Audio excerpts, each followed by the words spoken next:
جو فرد، جو سوسائٹی، جو قوم تعلیم سے آراستہ ہوتی ہے، وہ قوم دنیا کے اندر بھی پروان چڑھتی ہے اور اسے دنیا میں بھی عزتیں ملتی۔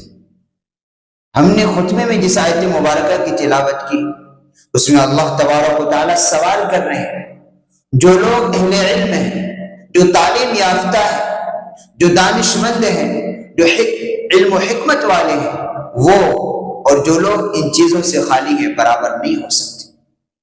اللہ خود سوال کر رہے ہیں، یہ تعلیم یافتہ، حکمت و دانش یافتہ قوم یا فرد یا سوسائٹی، کوئی علم کے اعتبار سے، کوئی دولت کے اعتبار سے، اخلاق کے اعتبار سے، سماجی اور سیاسی اعتبار سے جو قوم مالا مال ہوتی ہے، آراستہ ہوتی ہے، وہ اور جو قوم ان چیزوں سے، جو سوسائٹی، جو خاندان، جو فرد ان چیزوں سے خالی ہو، وہ برابر نہیں ہو سکتے۔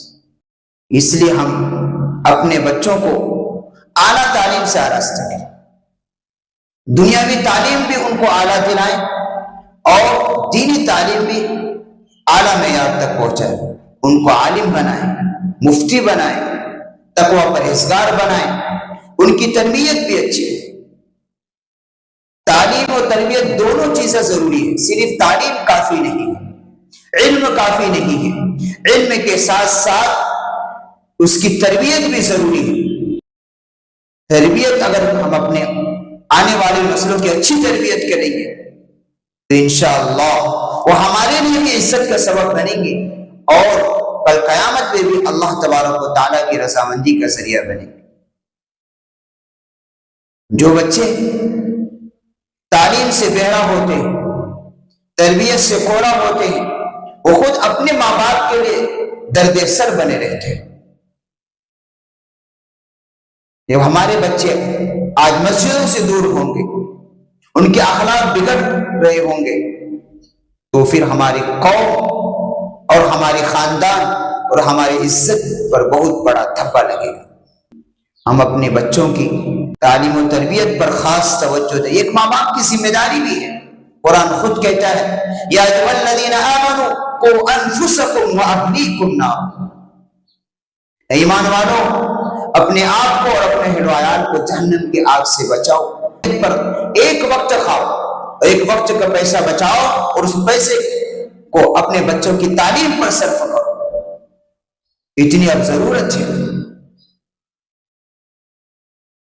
کھانے میں، پینے میں، رہن سہن میں، اس میں کچھ قلت کر لو، پیسوں کو بچاؤ، ان پیسوں کو اپنے بچے اور بچوں کی تعلیم پر صرف کرو۔ آپ کے بچے اچھے تعلیم سے آراستہ ہو جائیں گے، ان کی اچھی تربیت آپ کریں گے تو آپ کے لیے بھی اور قوم کے لیے بھی اور اس ملک کے لیے بھی وہ بہترین خدمت انجام دیں گے۔ اپنے بچوں کو کام کے قابل بنا دینا، دکان چلانے کے قابل بنا دینا، یہ ہماری ذمہ داری نہیں ہے۔ یہ مسلمانوں کو، انسان کے لیے تو جانور بھی کام کر لیتے، وہ بھی 2-4 بچے پیدا کر لیتی ہے اور اس کی پرورش کر لیتی ہے۔ آپ بکری کو دیکھیے، 3 بعض بکریاں 4 بچہ دیتی ہے اور اس کی وہ پرورش کر لیتی ہے دودھ پلا کر اپنے بچوں کو۔ پھر ہمیں اور جانوروں میں کیا فرق ہے؟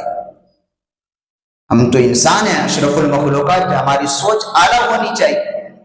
خاندان کو، ہماری سوسائٹی کو اور ہماری قوم کو اچھے افراد کی ضرورت ہے، نیک سارے نوجوانوں کی جو تعلیم یافتہ ہو اور تربیت یافتہ بھی، ایسے نوجوانوں کی ضرورت ہے آج ملک کو، قوم کو، سوسائٹی کو۔ اس لیے کہ جو نوجوان تعلیم یافتہ ہوتے ہیں، ان کی اچھی تربیت بھی ہوتی ہے، وہی قوم و ملت کی صحیح خدمت کر سکتا ہے۔ ہم اپنے بچوں کو پیسے کمانے کی مشین نہ بنائیں، بلکہ ان کے اندر قوم و ملت کی خدمت کرنے کا جذبہ پیدا کریں۔ ہم جب مقصد بنا لیں گے قوم اور ملت کی خدمت کرنے کا، اللہ ہمیں ایسی جگہ سے روزی عطا فرمائے گا جہاں ہمارا وہم و گمان بھی نہیں جائے۔